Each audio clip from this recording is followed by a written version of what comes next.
warahmatullahi wabarakatuh. Mungkin kekenyangan mungkin kan. Saya ulangi, assalamualaikum warahmatullahi wabarakatuh. Alhamdulillahirabbil alamin. Salatu wassalamu ala asrofil anbiya wal mursalin wa ala alihi wa sahbihi ajma'in. Sallallahu ilaha illallah wa sallallahu Muhammadar Rasulullah. Allahumma salli ala Sayyidina Muhammad wa ala ali Sayyidina Muhammad. Wallahu ta'ala fil Qur'anil Karim. Bismillahirrahmanirrahim. Ya ayyuhalladzina amanu kutiba alaikumus syiyam kama kutiba alal ladzina min qablikum la'allakum tattaqun. Shadaqallahul azim. Kami hormati Bapak Ibu, para alim, para ulama, pemuka masyarakat, jemaah mushola Fathur Rahmah yang dimuliakan Allah Subhanahu wa taala. Tentunya bersyukur kita kepada Allah SWT bahwasanya malam ini kita dapat bertemu, berkumpul kembali dalam rangkaian menunaikan sholat Isya, sholat tarawih dan witir. Mudah-mudahan apa yang kita kerjakan ini akan mendapat ganjaran lebih banyak dari Allah Subhanahu wa taala. Amin ya rabbal. Bapak Ibu yang kami hormati, malam ini malam yang ke-6. Ke-6 ya? Ke-7. Ke-6 apa ke-7? Masya Allah, ada yang ke-6, ada yang ke-7. Gak ada apa-apa lah. Kalau pun 6 tanpa terasa berarti 24 hari lagi lebaran. Kalau lah 27 berarti tanpa terasa 23 hari lagi lebaran. Bapak Ibu yang kami hormati, ayat yang dibacakan tadi tentunya mengatakan, hai orang-orang yang beriman, diwajibkan atas kamu berpuasa sebagaimana diwajibkan bagi orang-orang sebelum kamu. Jadi orang sebelum kita inilah berpuasa, Bu. Nabi Adam lah berpuasa, Bu. Tapi Nabi Adam ketika berapa dia berpuasa? Ketika Nabi Adam diturunkan dari surga karena kesalahan mereka terayu oleh iblis memakan buah holdi, maka diturunkan dari surga, dikeluarkan di bumi, dan ada yang di barat, ada yang di bumi, ada yang di timur.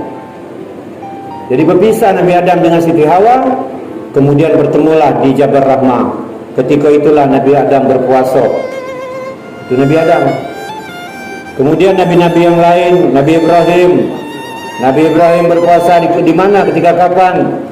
Ketika dibakar oleh kaum yang tidak setuju dengan Nabi Ibrahim. Dibakar. Ketika dibakar, Bu, luar biasa. Maka kita ini dalam peristiwa Nabi Ibrahim dibakar itu, kalau diumpamakan jadilah seperti burung. Ada burung kecil sejenis burung pipit mungkin. Dia terbang tinggi membawa air, dijatuhnya air dari atas di tempat di mana Nabi Ibrahim dibakar. Kira-kira air yang dibawa oleh burung kecil itu nyampai tak ke Nabi Ibrahim itu? Mungkin tak nyampai, Bu, tinggi. Burung kecil. Tapi keinginan oleh burung kecil itu untuk memadamkan api itu luar biasa. Lain lagi dengan cecak. Cecak itu dari jauh dia tiup-tiupkan api yang menyala itu dari jauh. Apakah tiupan cecak itu nyampai ke api itu? Belum tentu nyampai. Tetapi keinginan cecak untuk membesarkan api itu, nah itu maksudnya tuh. Jadi kalau di ibarat cerita ini, jangan seperti cecak, jadilah seperti burung. Maka ada malam-malam Jumat tertentu ada sebagian orang membunuh cecak karena dianggap pahala kan, karena cecak itulah sudah meniupkan api untuk membakar Nabi Ibrahim, dan cecak itulah yang mengabarkan kepada orang yang mencari ketika Nabi Muhammad bersembunyi di dalam gua. Lain dengan laba-laba ditutupnya sarang ini, lubang itu. Burung lebih hebat lagi, bersarang di depan tempat di mana Nabi Muhammad masuk ke dalam itu. Ini hebat dalam cerita ini. Artinya jadilah orang yang tidak seperti itu.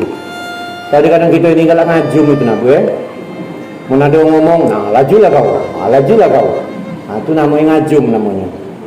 Membawa apa, bukan membawa air tapi membawa api. Kemudian Nabi Nuh juga berpuasa ketika apa? Ketika datang air bah. Kemudian Nabi Yunus sudah berpuasa ketika Nabi Yunus di mana? Ketika ditelan oleh ikan. Maka ada doa, la ilaha illa anta subhanaka inni kuntu minaz zalimin. Itu doa Nabi Yunus di dalam perut ikan. Ketika itu ikan tidak tahan, airnya dikeluarkannya lah di daratan. Keluarlah Nabi Yunus alaihissalam. Ketika itu Nabi Yunus berpuasa. Artinya nabi-nabi sebelumnya sudah berpuasa. Kemudian digiringlah oleh Nabi Muhammad sallallahu alaihi wasallam. Nah, jika kamu berpuasa, jika kita berpuasa dengan baik dan benar, maka insya-Allah kita termasuklah orang-orang yang bertakwa kepada Allah. Nah, nak mencapai takwa ini tidak mudah, Bu. Orang yang bertakwa itu bukan datang-datang saja, setengah nak dicari. Sama dengan hidayah. Biarlah hidayah turun kepada aku. Kalau hidayah tak datang-datang, tak dicari, tak datang-datang juga. Umpama kan? Duitlah banyak, tidak ada halangan untuk nak naftar haji, umpama kan? Tapi belum juga naftar haji, alasannya belum panggilan. Mana nak manggil mudah naftar? Ya Bu, duitlah banyak, ngomong belum panggilan, mana nak dipanggil belum naftar? Ada yang bertanya pada aku, Ustaz, macam mana nak dipanggil supaya naik haji ni? Banyak-banyak macam surah Al-Fatihah ni, kulhu je. Alilah Ustaz, yo. Berapa ribu kali? Basinglah 1000 kali jadi. Dalam sehari 2000 kali jadi. Tapi Ustaz lah baca, tapi belum jago hadir-hadir juga tanya. Gambar-gambaran untuk naik haji ni. Dia baca Fatihah je aku ucap 1000 kali pula. Belum ada gambaran juga. Nah, kalau belum gambaran juga je aku buka lemari, bacalah surat tanah je.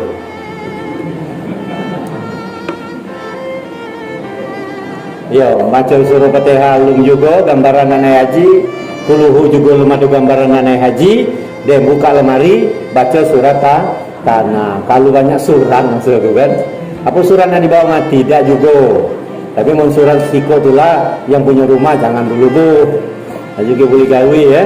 Kena kategori naik haji itu bagi orang yang mampu. Tapi ingat, kalau orang sudah mampu untuk melaksanakan haji itu, mendaftar haji dan melaksanakan haji, kalau dia tidak lakukan, maka pilihannya ada dua, Nasrani atau Majusi.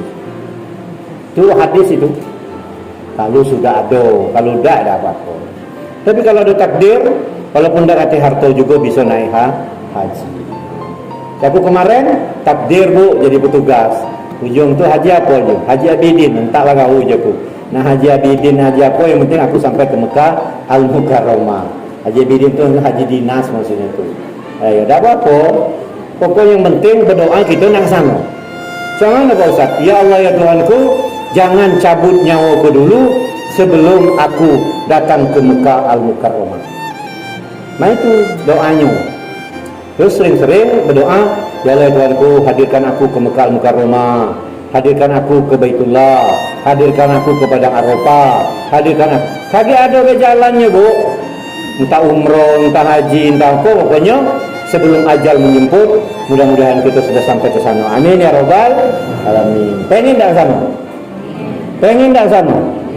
Ayo, kok kuat ngomong secara dunia.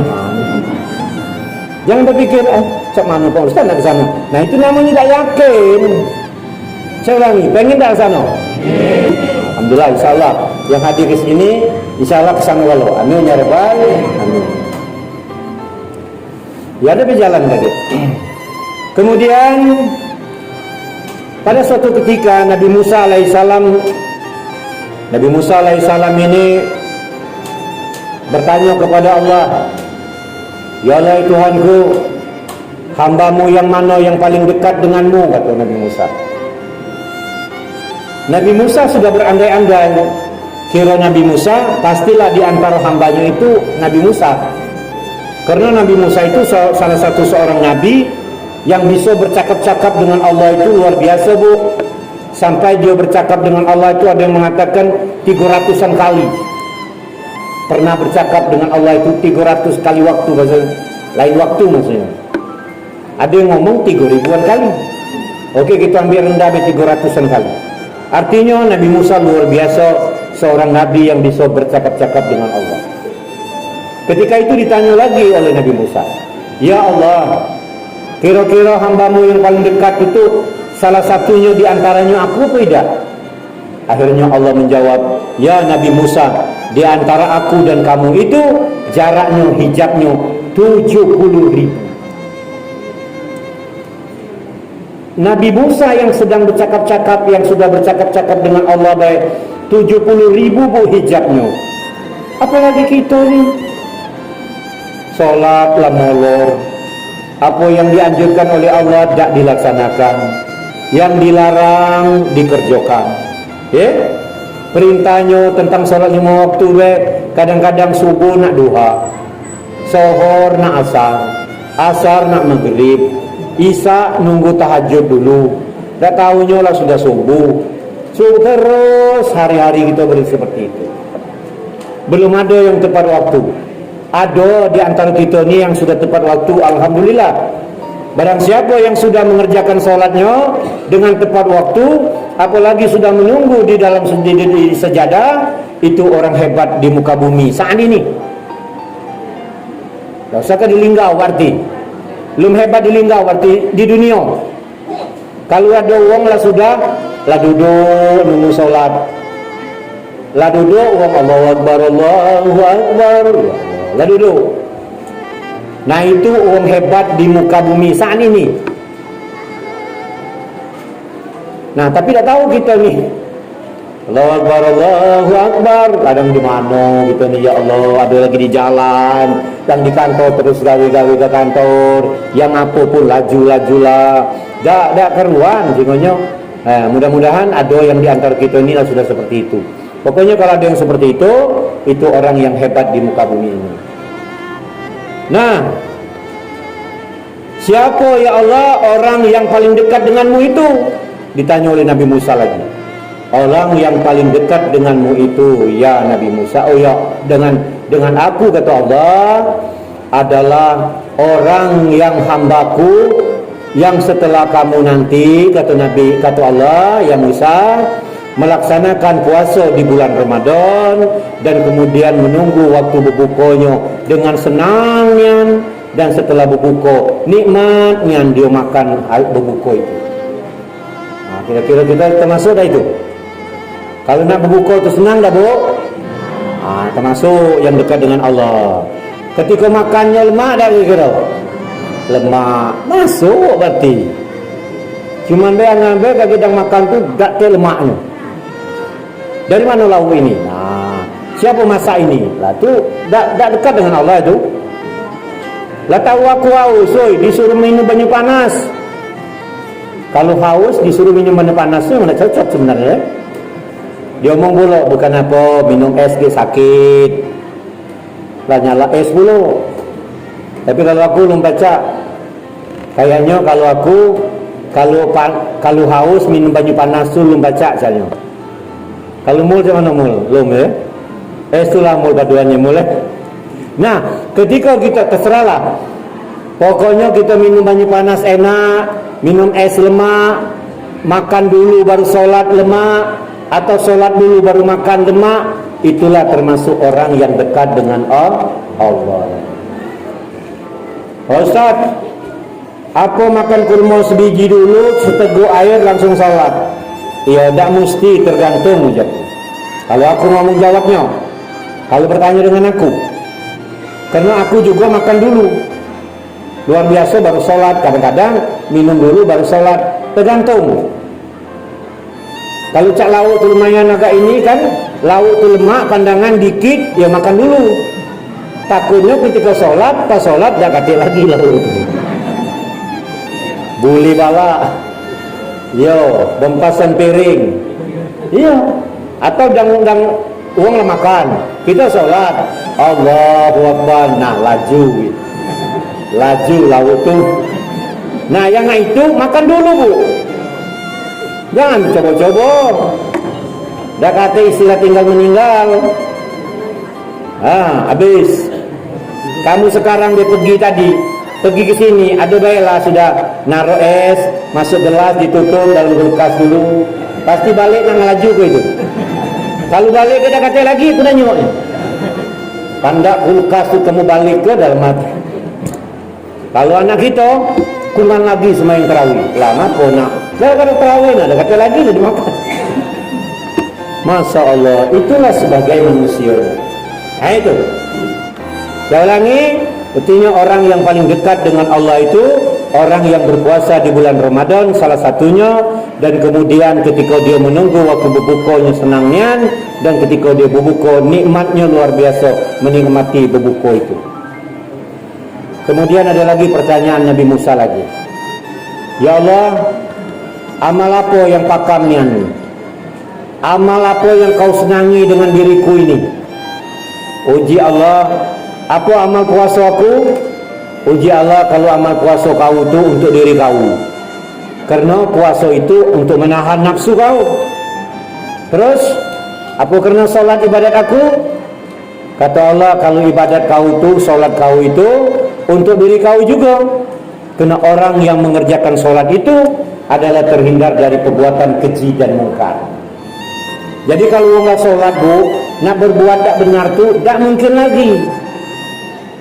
Tapi Pak Ustaz ada uang galak solat tapi masih ngatogong, masih berbuat tak benar. Nah kalau ada orang macam itu, uang yang solat lagi macam itu, apalagi kau tak solat. Nah, omong kalau macam itu.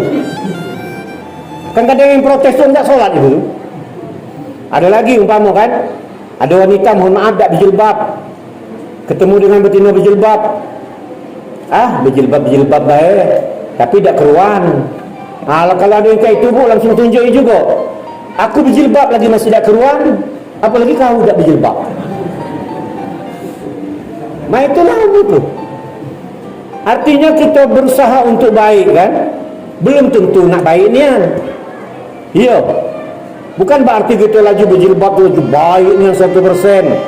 Makanya solat itu mencegah dari perbuatan keji dan mungkar. Kalau masih keji dan mungkar kita lakukan, koreksi ke belakang lagi kita. Ada apa dengan solat kita? Mungkinkah wuduk kita belum benar? Ya? Kena wuduk benar itu kalau istinjaknya benar. Paham? Itu pelajaran awal dulu itu. Jadi kalau orang wuduknya tak benar, berarti istinjaknya tak benar. Istinjak tu buang air gede, buang air kecil tu. Tidak pakai bacaan, berkusuk dengan tisu mana benar? Wong barat, lajulah kau wong barat. Iya. Makanya di mana-mana ni sistem ni lah kita bangun. Macam di mushola, di masjid. Jangan pula buat tempat kencing tu gaya berdiri itu. Kata di sini ada tak aku ngomong ada. Ada di sini tak ya? Berdiri ada. Dia jangan nak dibongkar lah, jangan. Ya intinya jangan banyak dibuat itu. Karena tak dianjurkan kencing berdiri itu. Dianjurkan kencing duduk.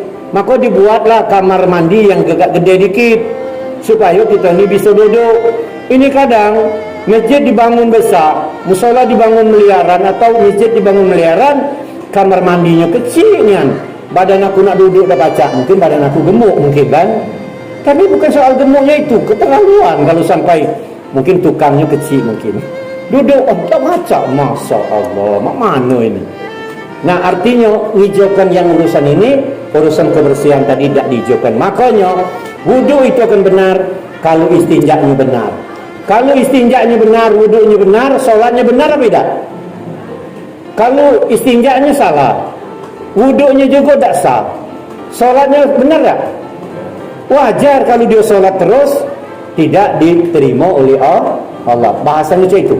Bahasan diterima tak terima ni agak tinggi, tapi maksudnya tu solatnya lupa cak mencapai mencegah dari perbuatan keji dan mungkar tadi.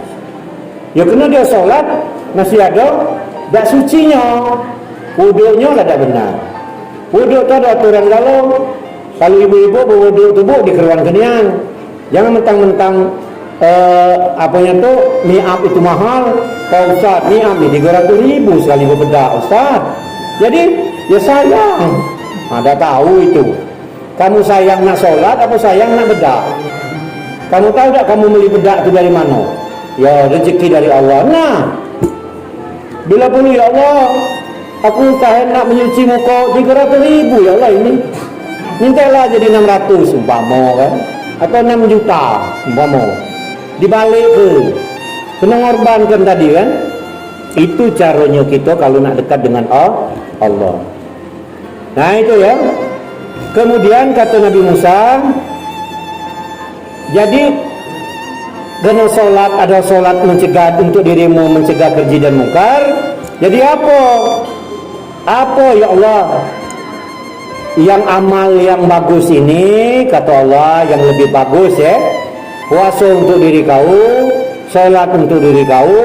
Amal yang bagus itu adalah ketika engkau menyenangi orang lain. Nah, menyenangi orang lain ini tanda kutip. Mungkin tetangga lagi tidak mampu, ya beri ke. Ya, seperti jangan bangga, umpama kan, musola ini dana terkumpul dalam 1 tahun ini 1 miliar. Umpama tapi tetangga mohon maaf ada yang kelaparan. Nah itu masalah namanya tuh. Tak nyenangi kan. Senang dalam rangka yang mana baik. Tahan bangun umpama ini 3 tingkat mau ke pucuk, tapi di sebelah kita ada masalah. Artinya macam itu. Makanya ini kan musola dalam sebuah perkampungan yang luar biasa, yang bagus ya, pakor dan sebagainya. Nah kalau ada orang yang tak ke musola bertahun-tahun, itu perlu dicari, ditanya, ada apa, ngapo, itu benar itu. Dikeli, jangan-jangan rupanya, oh ibu macam aku mana aku nak semayang, nak ke musola, aku malu, mungkin aku jelek nian, umpama. Ya belikan mukenanya artinya, belikan sewetnya. Jangan apa uang tak datang, nah matilah gancang, jangan dia, nah mati gancang inilah. Artinya jangan lakum dinukum waliyadin itu untuk orang yang berlainan dengan kita. Kalau kita satu ini tidak. Karena orang Islam itu sudah ada sebuah bangunan. Bangunan itu jadi kokoh kalau seandainya di dalamnya saling satu sama lain mengeratkan. Nah itu ya. Dan kemudian Bapak Ibu yang kami hormati, itulah yang dapat aku sampaikan lebih dan kurang dalam pertemuan ini. Tentunya mohon maaf jika apa yang kusampaikan ini ada yang menyinggung perasaan. Karena dalam aku sering datang ke sini dalam rangka yang berapa tahun yang terakhir ini tidak dapat giliran di sini, dan kita dapat bertemu lagi, berkumpul lagi, kita dalam keadaan sehat walafiat. Amin ya rabbal alamin. Itulah kalau pacak dipanjangkan umur oleh Allah, masih pacak berjumpa dan bertemu lagi. Mudah-mudahan kita akan bertemu di malam Senin yang akan datang. Amin. Teruskan lakukan ibadah ini, kerjakanlah ibadat yang bagus, bacalah Al-Quran. Kalau baca sholat tahajud jangan ditinggal. Macam mana Pak Ustaz mengerjakan sholat tahajud ni? Mudah. Ketika bangun sahur kaget, langsung sholat tahajud 2 rakaat jadilah. 2 rakaat baik, dosa nak makamnya 12 rakaat. Pokoknya Pak Ustaz aku mundak 12 rakaat, tak tahu mak ini, tak yakin aku. Nah 12 tak melakukan, 2 juga tidak.